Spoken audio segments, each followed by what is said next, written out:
우리 사랑하는 은혜나눔교회 성도 여러분, 여러분은 주님의 길을 따르기를 원하십니까? 참 우리가 그 길을 따르기를 원한다고 말하면서도 사실 많은 시간 잊고 사는 것은 아닌지 모르겠습니다. 오늘 이 말씀을 통해서 여러분 우리가 다시 한번 주님께서 가신 그 겸손의 길, 나아가 영광의 길을 따라갈 수 있기를 주님의 이름으로 축복합니다. 예수님께서 이제 모든 공생애를 마치시고 드디어 예루살렘 길로 입성하러 가시는 길이 나와 있습니다. 28절이죠. 한번 같이 읽어보겠습니다. 28절 시작. 예수께서 이 말씀을 하시고 아멘. 자, 이 말씀이라는 건 누가복음에서 앞서서 이제 다섯 문화 열 문화 그 비유입니다. 이제 마태복음에서는 달란트 비유로 돼 있죠. 이 말씀을 하시고서 이제 예루살렘을 향하여 가시는 길이라는 거죠. 드디어 예수님의 마지막 사명을 다하기 위해 가는 그 길에 있습니다. 그리고 가게 된 곳은 29절에 나와 있죠. 감람원이라 불리는 산 쪽에 있는 벳바게와 베다니에 가까이 갔었을 때에 제자 중 둘을 보내시며, 이 베다니 그 죽었던 나사로를 살렸던 그 지역이 있고 바로 이곳에서 제자 중 둘을 보내십니다. 이르시되 이렇게 말씀하시죠. 너희는 맞은편 마을로 가라. 그리로 들어가면 아직 아무도 타보지 않은 나귀 새끼가 매어 있는 것을 보리니 풀어 끌고 오라. 만일 누가 너희에게 어찌하여 푸느냐 묻거든 말하기를 주가 쓰시겠다 하라 하시매. 주님께서는 이미 자신의 길을 위해 예비된 나귀 새끼가 있음을 잘 알고 있었습니다. 나아가서 누가복음에 안 나와 있지만 다른 복음서에서는 이 말씀을 응하게 하려는 것이라는 마태복음에 이 말씀이 있죠. 그래서 예수님께서는 그는 겸손하여서 나귀를 타고 입성하셨다는 말씀을 그대로 또 성취하시는 장면이기도 합니다. 그래서 두 명을 보내서 그들로 하여금 그 나귀 새끼를 데리고 오게 하는 것이죠. 근데 만약에 여러분, 당연히 그 나귀 새끼의 주인이 있지 않겠습니까? 그 당시에는 이런 것이 귀한 재산일 테니까요. 근데 그 주인이 당연히 뭐라고 하겠어요? 허락도 없이 자기 나귀 새끼를 데려가면은 지금 뭐 하는 것이냐? 어찌하여 푸느냐? 당연히 그렇게 반응하지 않겠습니까? 그렇게 묻는다면 대답할 것도 알려주셨어요. 뭐라고요? 주가 쓰시겠다 하라고요. 주가 쓰시겠다. 사실 황당한 일이죠. 자기 나귀 새끼를 그렇게 데려가는데 주가 쓰시겠다면은 이게 무슨 소린가 하고 당연히 거기에 대해서 항의하고 뭐 어떻게 보면 싸우고 난리가 날 텐데 그것이 아니라 정말 주님께서 이렇게 말씀하셨을 때 그가 순순히 내준다면 말 그대로 그것은 하나님의 계획 가운데 있는 것이겠죠. 정말 그렇게 되는지 한번 봅시다. 잘 아시겠지만 32절 보내심은 받은 자들 그 두 제자겠죠. 가서 그 말씀하신 대로 정말 나귀 새끼가 있는 것을 봅니다. 그리고 만나지요. 주인까지 만난 거예요. 그래서 나귀 새끼를 풀 때 그 임자들이, 그러니까 임자들이라고 하는 거 보니까 더불어 이 주인이 한 명도 아니고 이 나귀를 갖고 있는 소유하고 있는 사람들이 여러 명이었던 것 같아요.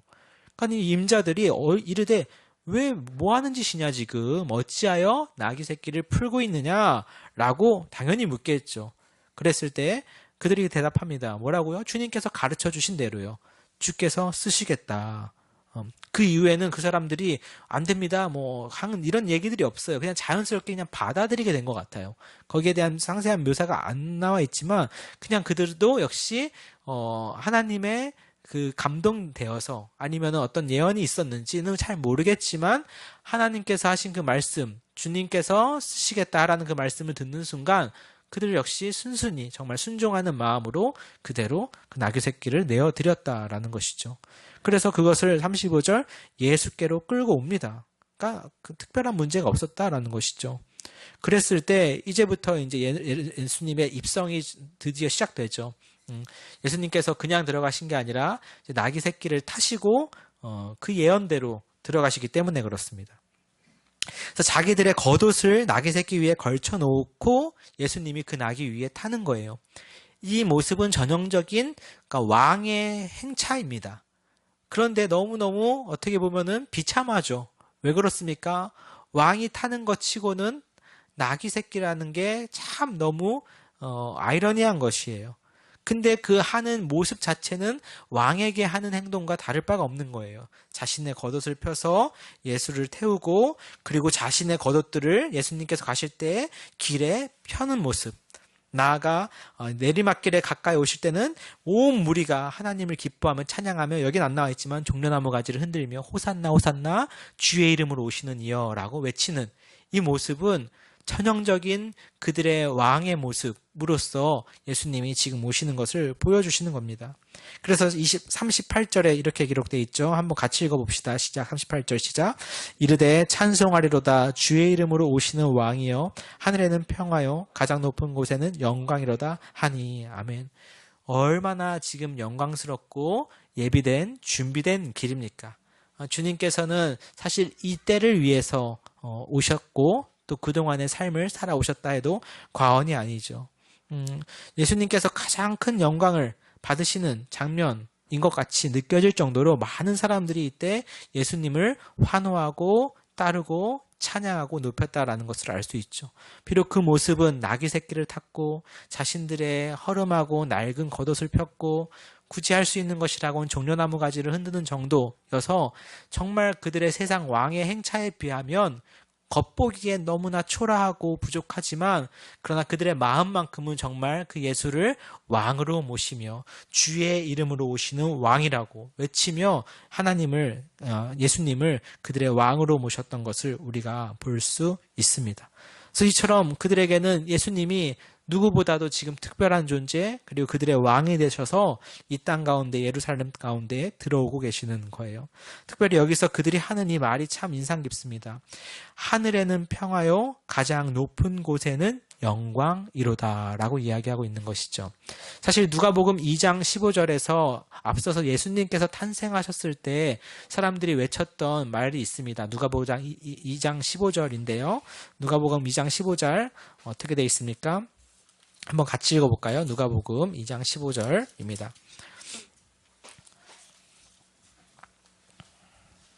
14절입니다. 죄송해요. 누가복음 2장 14절. 호련히 수많은 천군 천사들과 함께 하나님을 찬송하여 이르되 어떻게 말했습니까? 시작. 지극히 높은 곳에서는 하나님께 영광이요 땅에서는 하나님이 기뻐하시는 사람들 중에 평화로다. 그러니까 지극히 높은 곳에서는 하나님께 영광, 그리고 땅에서는 하나님이 기뻐하시는 사람들 중에 평화가 있었어요. 자, 땅에 평화가 있었고 하나님께 지극히 높은 곳에서 영광이 있었는데, 자, 지금 오늘 우리가 읽은 38절에서 어떻게 됐습니까? 하늘에는 평화, 가장 높은 곳에서는 영광이라고 돼 있죠. 자, 지극히 높은 곳, 하나님께서는 영광 받으시는 것은 여전해요. 그런데 무엇이 좀 달라졌나요? 표현이 여전히 이 대조법으로 병행으로 나와 있지만, 하나님 앞에서 하나님을 기뻐하시는 사람들 중에 땅에서는 평화로다라고 했던 그 땅의 평화가 38절에는 하늘의 평화로 지금 조금 바뀌었다라는 것 좀 인식할 수 있습니까? 그러니까 저는 이것을 보면서 어떤 생각을 하게 됐냐면, 예수님께서 성탄절, 그러니까 우리로 따지면 크리스마스, 예수님께서 이 땅에 베들레헴에 오셨을 때 땅의 평화가 임했었죠. 그런데 지금 예수님은 또 그 삶을 마무리하러 가시는 그 여정, 다시 그렇다면 어떻게 되는 것입니까? 죽음과 부활을 통해 새롭게 태어나시는 그 과정을 통해서는 그 평화가, 땅의 평화가 어디의 평화로까지 지금 확장되고 있어요? 하늘의 평화가 되고 있다는 거예요. 그러니까 예수님께서 아기 예수님으로 이 땅에 오신 것은 이 땅의 평화가 있었죠. 그러나 그가 장성하여서 그의 사명을 이루시고 십자가에서의 사역을 감당하시게 됐을 때는 뭐예요? 단순히 땅의 평화뿐만 아니라 하늘의 평화까지도 완성하시는 바로 그 놀라운 여정이 지금 있다라는 것을 이미 이들의 입술을 통해 보여주고 있는 것입니다. 놀랍지 않습니까? 그러니까 땅의 평화가 하늘의 평화, 그리고 여전히 지극히 높은 하나님께는 영광으로 가득 차 있는 거예요. 그러니까 결코 예수님의 삶은 그저 처음 태어나고 그리고 지금 마무리되는 것이 따로 분리되어 있는 것이 아니라 그의 삶이 여전히 지금까지 하나의 목적을 향해 달려왔음을 누가가 잘 보여주고 있는 것이죠. 그래서 앞에서 태어났었던 누가의 그 2장의 15절 14절의 말씀이 지금 19장 38절에서 이렇게 조금 달라진 모습으로 나타나는 것을 우리가 볼 수 있습니다. 사랑하는 성도 여러분, 어떻습니까? 예수님의 이 삶은 그저 자신에게 주어진 자신만을 위한 삶이 아니라 정말 하나님이 자신에게 맡겨준 그 사명, 태어났을 때는 땅의 평화를 가져다 주는, 그리고 자신의 죽음과 부활을 통해서는 하늘의 평화를 이루는 바로 그 삶이었음을 우리가 기억해야 합니다. 사실 얼마나 아이러니한 일입니까? 만왕의 왕, 만주의 주께서 죽음에 이르는 길을 가신다는 것은 말입니다. 그러니까 지금 이 길이 영광에 가득 차 보이지만 무엇보다 그는 지금 죽음에 이르는 길로 가고 계심을 우리가 잊어서는 안 될 거예요. 그러니까 높아지기 위해 낮아지는 길을 가고 계신 겁니다. 그리고 그 누구보다도 겸손의 길을 택해서 가고 계시죠. 예수님의 여러 가지 성품 그리고 특징 얘기할 수 있겠지만 우리가 단 한 가지 예수님의 정말 인간으로서 또 그가 가진 구원자로서 가지신 하나의 좀 특별한 점을 고른다면 저는 주저없이 딱 하나를 고르고 싶어요. 그것은 바로 겸손이죠. 겸손. 이 겸손이란 게 참 쉽지 않은 것 같아요. 그럼에도 불구하고 우리 그리스도인들에게 가장 요구되어지는 것이 또 겸손이 아닐까 생각합니다. 겸손한다는 건 참 쉽지 않은데 왜 겸손하기가 쉽지 않을까요? 제가 한번 좀 고민해 봤어요. 겸손해야 되는 것 잘 알고 있고 또 겸손한 주님을 따라 살아야 되는 것 잘 알고 있는데 왜 겸손한 게 쉽지 않을까? 이런 이유가 있는 것 같습니다. 먼저 겸손하려면 그만한 실력이 있어야 되는 것 같아요. 그렇죠? 그러니까는 손흥민이 축구를 잘해서 골을 잘 넣고 그리고 나서도 동료들 덕분이라고 이렇게 얘기하면 그 겸손이 될 수 있죠. 근데 예를 들어서 정말 최악의 경기를 치르고 모든 좋은 기회에서 다 날려버린 다음에 그가 겸손할 수 없잖아요. 다시 말하자면 100점 맞은 사람이 겸손할 수 있는 것이지 빵점 맞은 사람이 제가 많이 부족합니다 라고 얘기하면 그건 그냥 사실 그대로죠. 정말 부족한 사람인 거예요. 근데 100점 맞은 사람이 부족한데도 불구하고 하나님의 은혜로 예를 들면 이제 전형적인 그런 표현이지만 정말 그가 진심으로 그렇게 얘기한다면 정말 그가 가진 실력에 비해서 그가 겸손하게 자신을 낮출 줄 아는 것이죠. 그러니까 먼저 이런 실력이 갖춰져야지 겸손할 수 있는 것입니다. 실력이 없는데 겸손할 수 없는 것이죠. 두 번째로 그러면은 그 다음에는 또 뭐냐? 실력이 있으면 또 어떨까요? 그만큼 자신을 낮추기가 무척 힘들어요. 그러니까 예수님이 겸손하실 수 있었다는 거는 우리가 생각하는 것 정말 이상이에요, 여러분.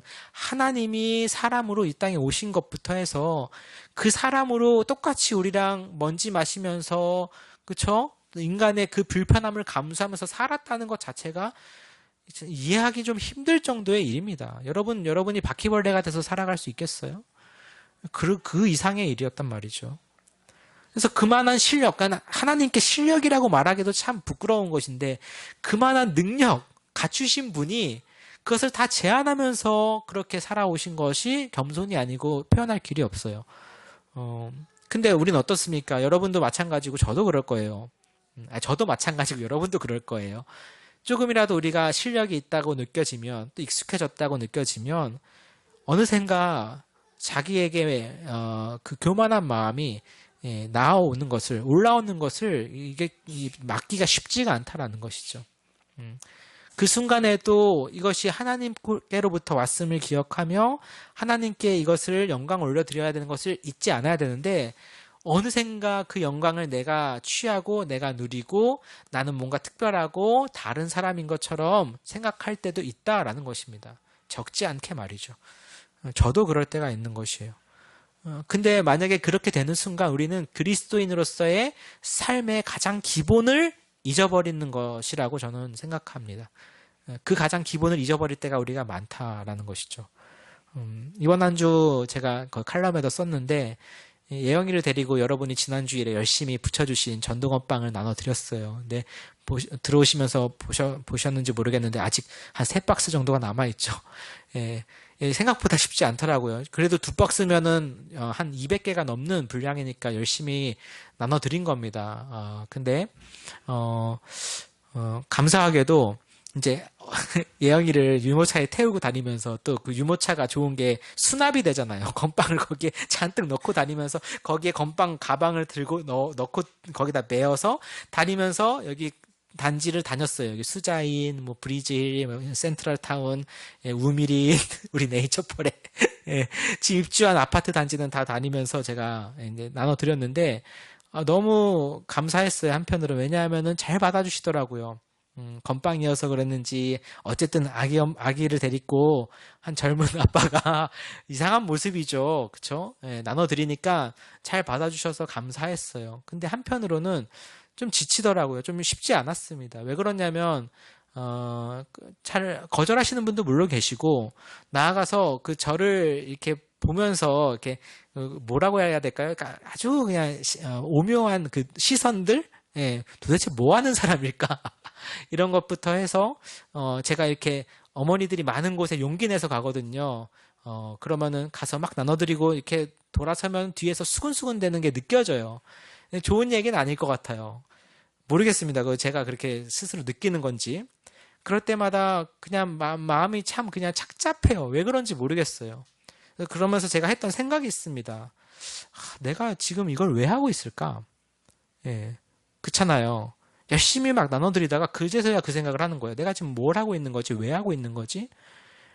만약에 내가 지친다면 여러분 잘 들어보십시오. 제가 만약에 그 일을 해서 지치는 거라면 지치는 이유는 분명히 하나예요. 왜 그러냐면 그건 저를 위해 하기 때문에 그렇습니다. 예. 그러니까는 나름 내가 겸손하게 하려고 애쓴다고 하지만 말 그대로 하나의 가식일 수 있는 거죠. 마치 정치인들이 선거 기간에 표를 받기 위해서 어쩔 수 없이 낮추는 것처럼 나를 위해서 소위 이 교회 하나 잘 되게 해보려고 그러는 거라면은 그거는 굉장히 지치는 일이 될 수밖에 없는 거예요. 힘든 일이죠. 제가 엘리베이터 탔는데 여기 학원 원장님 한번 같이 탔어요. 요즘에 원장님들하고 인사드리고 이렇게 나름 이렇게 잘 지내려고 하고 있어요. 원장님들도 되게 좋으신 분들 많으세요. 근데 한 학원 원장님이 같이 엘리베이터를 타고 가는데 저한테 이런 말씀 하시더라고요. 뭐, 예배 시간 언제냐, 뭐, 수요 예배는 언제 하시냐, 뭐, 이런 얘기 하시면서, 그러니까 그 물어보시는 이유는 다른 게 아니라, 혹시 이제 학원이니까 겹치면 소음이 걱정되셨던 것 같아요. 전 딱 그 느낌을 받았어요. 그래서 저희가 아직 수요 예배는 안 드리고 있고요. 만약에 드리게 되면, 만약에 막 불편하시다면 꼭 말씀해 주세요. 저희가 꼭 조절을 하겠습니다. 그러니까는 아니에요. 뭐 저희 다 같은 입장인데요. 뭐 이렇게 얘기하시는 거예요. 그래서 같은 입장이죠. 이제 여기 학원 오픈하셨고 저희도 이제 새롭게 여기서 이사를 시작했잖아요. 그러면서 하셨던 말씀이 이런 말씀이에요. 얼른 목사님도 그대로 표현하면 이래요. 빨리 신도수 뿌리셔서 잘 내셔야죠. 예, 뿌린다. 예, 뭐 때를 불리는 것도 아니고. 근데 그냥 어떤 느낌인지 아시겠죠? 그래서 제가 그 말에 뭐 공감할 수도 안 할 수도 없는 입장이죠. 예. 어쨌든 뭐 좋은 얘기 해주신 거예요. 그러니까 그렇게 같은 입장이라는 거예요. 본인도 학생 수를 많이 앞으로 이렇게 유치해서 잘 됐으면 좋겠고, 목사님도 성도분들 많이 와서 소위 부흥했으면 좋겠습니다. 이런 덕담이겠죠. 예, 그러니까 표현 방식이 좀 우리가 쓰는 표현 방식이 아닐 뿐인 거죠. 틀린 말은 아닐 겁니다. 그렇죠? 우리가 앞으로 많은 영혼들에게 복음을 전하고 그들이 여기 와서 함께 예배 나누기를 원해요. 누구보다 원하죠. 그래서 여러분이 그렇게 전도건빵도 포장해 주셨고 나눠 드렸어요. 근데 왜 지쳤을까? 결국 저를 위한 일이라고 생각하면 지치는 거죠. 이렇게 해서 교회가 커지고 사람들에게 알려지고 그것이 나한테 영광이 되는 일이라면 그것이 좋겠지만 나는 좋겠지만 너무나 지치는 일이에요. 너무나 소모적인 일이에요. 그렇게 나아가서 나눠드리고 하는 정말 어떻게 보면은 좀 자존심도 상하고 내가 이럴 사람이 아닌데 라는 생각도 막 혼자 들고 라는 생각이 별의별 생각이 다 드는 거죠. 근데 그때 제가 잠깐 묵상했어요. 잠시 유모차를 공원에다 멈춰두고 기도하면서 깨달았습니다. 도대체 주님, 제가 딱 한 가지 기도하겠습니다. 제가 이렇게 전동건빵 나눠드리는 이 일이 저를 위한 일이 아니게 해주세요. 정말 주님을 위한 일이었으면 좋겠습니다. 그렇다면 제가 더 낮아질 수 있고 기쁘게 감당할 수 있겠습니다. 그리고 나서 다시 나눠드리기 시작하니까 전에 없던 좀 힘이 생기는 것 같았어요. 뭐 갑자기 막 달라진 건 아니었어요. 솔직히 말씀드리면. 근데 그걸 깨달은 거죠. 내가 이걸 왜 하는가? 나를 위해선가? 나의 명예, 또는 소위 다른 학생들 유치하듯이 그렇게 많은 사람들 빨리 끌어모으려는 건가? 아니면 정말 이 하나를 나눠드리더라도, 그리고 꼭 우리 교회가 아니더라도 이 별것 아닌 거지만 이거 하나를 통해서 혹여나 주님을 몰랐던 자들이 주님을 알게 된다면, 또 주님을 떠났던 자들이 주님께 돌아온다면, 또 뿐만 아니라 우리 교회가 아니어도 이 전도건 빵을 갖고 어떤 교회로 연결이 되어서 그 교회에서 잘 자라고 신앙생활 할 수 있다면, 그것이 나에게 감사가 될 수 있다면 그것이 중요한 것이 아닌가 하는 생각이 든 것이죠. 바로 그 겸손함을 우리가 배워야 한다라는 것입니다. 그러니까 이 작은 일 하나에도 주님의 겸손함을 우리가 배우지 않으면 정말 너무 지치고 힘든 일이 되는 거죠. 소위 우리로 따지면 시험에 빠지는 일이 될 수도 있는 것입니다. 그래서 우리는 여전히 주님의 그 겸손함과 십자가를 마음에 지니고 그 가운데 그것이 유일한 근거가 되어서 우리에게 맡겨진 사명을 또는 사역을 감당해야지, 그것이 우리에게도 기쁨이 되고 유익이 되고 성장이 되는 것이지, 그것이 목적이 나에게, 완전히 지금 오늘 저에게 하는 설교네요. 나에게 초점이 맞춰져서 진행이 된다면 그것은 하나도 유익할 것이 없고, 만약에 그렇게 해서 사람들이 많아지고 교회가 부흥한다 하더라도 남는 것은 교만밖에 없다라는 것입니다. 그러니까 우리가 하는 일의 그 이유와 목적이 철저하게 하나님께로 향해 있어야 된다는 것을 한 번 더 깨달은 것이죠. 사랑하는 우리 은혜나눔교회 성도 여러분, 여러분들이 하시는 일에도 마찬가지의 은혜가 있기를 원합니다. 무엇을 위해서 지금 일을 하고 있습니까? 그것이 단순히 나를 위한 것이라면 지칠 수밖에 없어요. 허무할 수밖에 없습니다. 결국 그 끝에는 하나님의 영광이 아니라 나의 영광만이 남게 되는 것이죠. 그러나 그것이 주님을 위한 일이라면 우리가 지금 조금 낮아지고 또 비천하게 느껴지고 또 수치를 당한다 하더라도 견딜 수 있어요. 왜 그렇습니까? 예수님이 친히 그 길을 가셨기 때문에 그래요. 그분이 먼저 이 땅에 오셨고 가장 낮은 모습으로 예루살렘으로 들어가셨고 거기서 십자가에 못 박혀 고통당하고 죽으시기까지 했어요. 그리고 우리는 그 길을 따라간다고 고백하면 오히려 그 고난에 함께 참여하는 것 자체가 영광인 거예요. 정말 감사한 일이죠. 이후에 부활이 있고 나아가서 어떤 특별한 역전의 기회가 있는 것도 기대가 되지만 그 전에 예수님의 고난에 함께 동참하고 참여할 수 있는 것이 영광이라는 것을 우리가 알아야 됩니다. 그것이 영광이에요. 그리고 이후에 우리가 그 부활의 영광에도 함께 고난도 함께 겪었기 때문에 그 부활의 영광에도 함께 누릴 수 있는 것이죠. 함께 참여할 수 있는 것이죠. 바라기는 저와 여러분에게 그러한 은혜가 있기를 주님의 이름으로 축복합니다. 그래서 주님께서 바로 그 은혜로 이 땅 가운데 오셨던 거예요. 39절입니다. 그런데 이런 것들을 당연히 못마땅하게 보는 사람들이 있었죠. 저도 마찬가지였어요. 굳이 비교하자면. 그런데 무리 중 어떤 바리새인들, 특히 이 바리새인들이 이렇게 말하죠. 선생이여, 예수님한테 하는 말입니다. 선생이여, 당신의 제자들을 책망하소서. 뭐라고 하는 겁니까? 지금 당신에게 하는 이와 같은 행동이 합당하지 않습니다. 지금 당신의 제자들, 이 무리들이 당신에게 이렇게 영광을 올려드리고 찬양하는 모습은 이거 옳지 않습니다. 하지 말라고 지금 당신이 말하십시오. 그만두게 하십시오라고 얘기한 거예요. 컴플레인 한 거죠. 근데 예수님이 뭐라고 대답해요? 40절 한번 같이 읽어보죠. 40절 시작. 대답하여 이르시되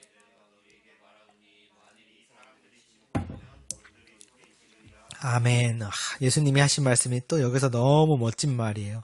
만약에 너의 말을 들어서 내가 이 사람들을 그럼 침묵시키면 어떤 일이 벌어지는 줄 아니? 여기 있는 돌들이 찬양할 거야 라는 말이에요. 어떻게 받아들여야 될까요? 이것은 하나의 예수님의 비유나 어떤 과장법이나 이렇게 받아들여야 될까요? 저는 근데 사실 그렇게 볼 수도 있지만 정말 저는 이 문자 그대로 받아들일 수도 있을 것 같아요. 예전에 세례 요한이 누가복음 3장에도 나옵니다. 찾아보진 않을게요. 세례를 주면서 회개의 세례를 줬죠. 그러면서 했던 말이 있습니다. 지금 도끼가 나무 뿌리마다 놓여져 있으니 회개하지 아니하는 자마다 찍혀 불에 던져지리라고 했어요. 그러면서 너희가 속으로 아브라함의 자손이라고 함부로 말하지 마라. 그러니까 그들 유대인들이 얼마나 자신들에게 특별한 선민의식에 사로잡혀 있었습니까? 자신들은 선택된 족속이라는, 구별된 족속이라는, 이스라엘 유대인이라는, 그래서 거기에 아주 깊게 빠져 있어서 다른 이방인들은 개만도 못한 족속으로 여기고 무시하고 자기들만의 그 정체성에 아주 사로잡혀서 자기들만 특별한 것처럼 착각에 빠져 있었잖아요. 그런 자들에게 세례 요한이 했던 말이 뭐예요? 너희가 스스로 속으로 아브라함의 자손이라고 하지 말고 하나님은 능히 이 돌들로도 아브라함의 자손이라고 아브라함의 자손으로 만드실 수 있는 분이다라고 얘기해요. 얼마나 황당했겠어요. 돌들 그러니까는 자기들이 돌만도 못한 그런 그 존재가 될 수도 있었어요. 그 말을 그대로 받아들일 수 있습니까? 근데 하나님의 관점에선 가능해요. 왜 그래요? 이 적용은 저도 좀 신선한데 제가 하는 건데 하나님이 사람을 뭘로 만드셨습니까? 흙으로 만드셨죠. 오늘 우리 주일학교에서 오늘 그거 했거든요. 네. 애들이 얼마나 너무 예쁘게 잘하는지. 어쨌든요. 여러분 흙으로도 사람을 만드신 하나님이 돌들로는 뭘 못하시겠어요. 돌이든 흙이든 뭐든 간에 상관없죠. 그래서 그 돌들로도 하나님은 아브라함의 자손으로도 만드실 수 있는 분이에요. 왜 못합니까? 그렇죠?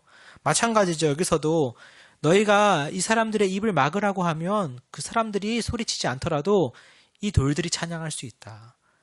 그러니까 하나님의 위엄, 그분의 이 천지를 주관하시는 만물의 만왕의 왕이자 주권자이심을 여기서 드러나는 거예요. 그러니까 너희가 그것 정도로 얘기할 수 있는 분이 아니시다.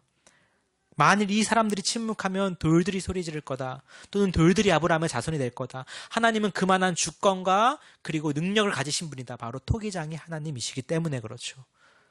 그러니까 그런 주권에 하나님이 어떻게 지금 오신 거예요? 가장 낮은 아기 예수로 태어나서 그 삶을 살고 이제는 죽기 위해 나귀 새끼를 타고 오시는 모습이에요. 여러분 이 삶이 정말 그 예수의 삶은 오늘날 우리가 얘기하는 흔히 위인들의 삶과는 그냥 다른 정도가 아닙니다. 우리가 위인전 보면 예수님이 그 중에 한 명으로 들어가 있잖아요. 그래서 뭐 헌신과 봉사의 삶을 산 사람으로 우리가 이해하는데 그 정도의 삶이 아닌 거예요. 그는 하나님이 사람으로 오셔서 그리고 그 사람으로서의 삶을 사시고 지금은 죽기 위해 이 땅에 오신 정말 겸손밖에는 우리에게 외에는 설명할 길이 없는 그 삶을 주님은 사신 것입니다. 여러분 우리는 평생 아마 이것과 싸워야 될 것입니다. 그러나 우리가 걱정하거나 너무 염려하지 않아도 되는 것은 친히 예수님께서 그 길을 먼저 가시고 보여주셨기 때문이에요. 우리 안에 주어진 이 모든 것들 주님이 주신 것입니다. 나에게 주신 이 작은 능력들도 다 주님이 주신 것입니다.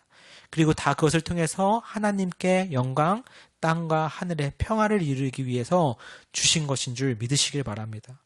그래서 그것들을 하나님께 영광을 돌려드리는 도구로 또 과정으로 쓴다면 여러분 우리에게 지치는 일은 없습니다. 그러니까 물론 지치겠죠. 하지만 그것이 단순히 지치기만 하는 것이 아니라 정말 영광스러운 길이 되는 것입니다. 그러나 반대로 그것이 나를 위한 것이 되는 순간부터 우리는 정말 영적인 침체에 빠지게 될 것이죠. 사랑하는 성도 여러분, 우리가 정말 주님이 가셨던 그 길 가운데서 주님의 낮아지심을 먼저 배우기를 원합니다. 그리스도인들이 세상 사람과 구별될 수 있는 가장 특별한 점은 바로 이 겸손이라고 말입니다. 실력 있는 사람들은 세상에 참 많죠. 세상 사람들이든 그리스도인들이건.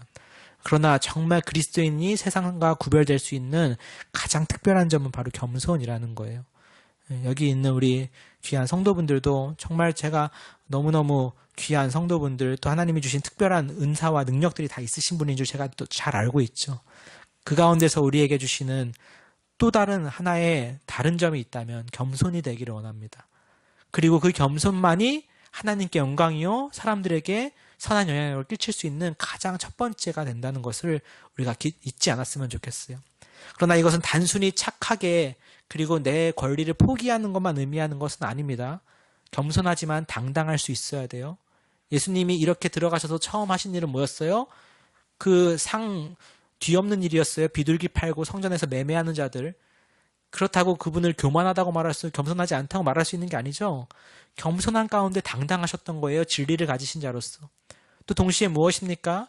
겸손하다고 해서 항상 늘 굽신거리고 이렇게 비굴한 것은 아니죠.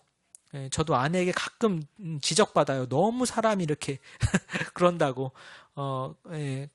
그런 자세 자체가 겸손을 표하는 것은 아닐 것입니다. 그렇다면 정치인들이 가장 겸손한 사람이겠죠. 선거철에. 예. 그러니까 겸손함은 정말 이게 특별한 하나님의 지혜예요. 교만하고, 하지도 않지만 당당한 것이고, 비굴한 것은 아니지만 자신을 낮출 줄 아는 것이고, 이게 그러니까 가르친다고 배울 수 있는 것도 아니고 정말 주님의 모습, 예수님의 모습에서 배울 수 있는 것이며 하나님께서 우리를 또한 어떻게 보면 겸손케 해 주셔야지만 가능한 일. 여러분의 그 겸손한 삶을 통해서 또 태도와 모습을 통해 정말 하나님 영광 받으셨으면 좋겠어요. 그리고 정말 그 모습을 통해 여러분들께 사람들이 저 사람은 진짜 하나님과 동행하는 사람이다 하는 것 같아 라는 이야기를 들었으면 좋겠어요. 오늘날 많은 교회와 그리스도인들이 세상에서 걱정을 받는 이유가 무엇입니까? 여러 가지가 있겠지만 결국 우리의 겸손을 잃었기 때문이에요. 내가 주인이 되고 내가 중심이 되고 저도 역시 오늘 이 설교를 통해서 하나님 앞에 다시 한번 정말 진정한 의미의 겸손, 단순히 그냥 착해 빠지고 그런 것이 아니라 정말 당당하면서도 겸손하면서도 그러면서 하나님이 주신 것들을 나눌 줄 알고 또 그 실력으로 영향을 끼칠 줄 아는 저와 여러분이 되시기를 주님의 이름으로 축복합니다.